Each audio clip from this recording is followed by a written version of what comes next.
Graça e paz, queridos irmãos, um ótimo dia a todos, uma ótima quinta-feira. Hoje, 22 de agosto, o ano é 2024, e nosso devocional diário está no capítulo 2 da segunda carta de Paulo à igreja de Corinto.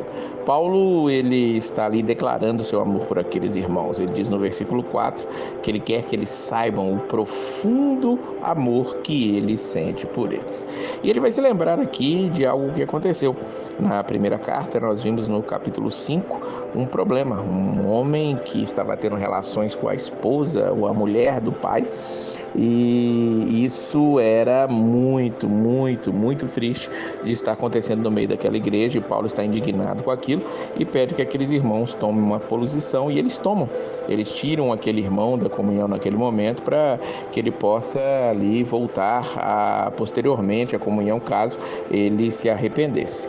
Paulo parece que está tratando disso, não é explícito, mas tudo leva a crer que sim. No versículo 6, ele vai dizer que a punição que foi imposta àquele homem pela maioria é suficiente. Isso aqui mostra que havia uma liderança plural, a igreja se reunia para poder tomar decisões em relação à punição de alguém que estava vivendo em pecado, o que nós hoje chamamos da disciplina na igreja, e ela não é tomada somente por uma pessoa, é a maioria que definiu o que deveria ser feito. Mas agora eles deveriam perdoar aquele homem, consolar, e isso por quê? Para que ele não fosse dominado por excessiva tristeza. Se a punição já tinha feito efeito, ou seja, aquele homem tinha deixado o pecado, tinha se arrependido, isso era o suficiente. Ele diz no versículo 8: eu lhes recomendo que reafirmem o amor que têm por ele. Então, mesmo as disciplinas que acontecem na igreja, elas têm que ser ali cobertas de amor. No fim das contas, o amor é quem vai trazer essa disciplina. O próprio Deus faz isso. Deus açoita e corrige a todo aquele que ele ama. E Deus, o próprio Jesus, outorgou à igreja a fazer a mesma coisa com aqueles que têm cometido erros. Não simplesmente mandá-los embora e deixá-los lá.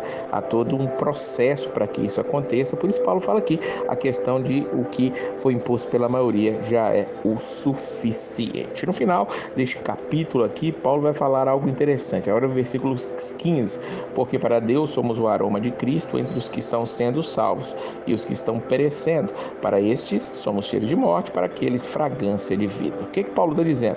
Que para Deus, aqueles que pregam a palavra de Deus são o aroma de Cristo entre os que estão sendo salvos.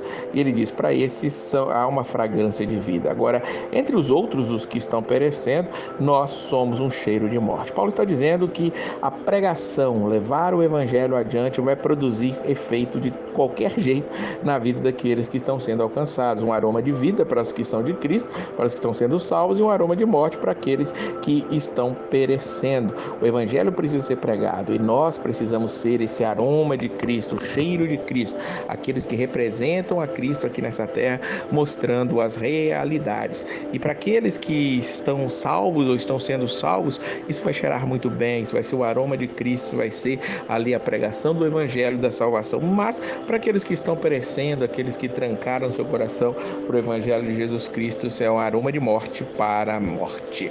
E Paulo, ele vai dizer que ele está pregando ao contrário de muitos. Versículo 17: não negociamos a palavra de Deus visando lucro, antes em Cristo falamos diante de Deus com sinceridade, como homens enviados por Deus. Paulo está dizendo que havia pessoas que estavam negociando a palavra visando algum lucro.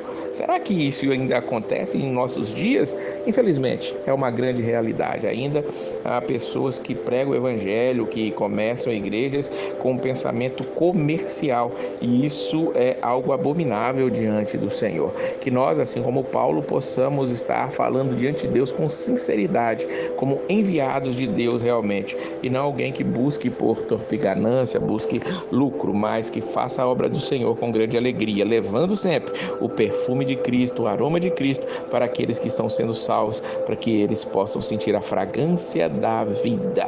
Que Deus abençoe a sua vida e a paz do Senhor.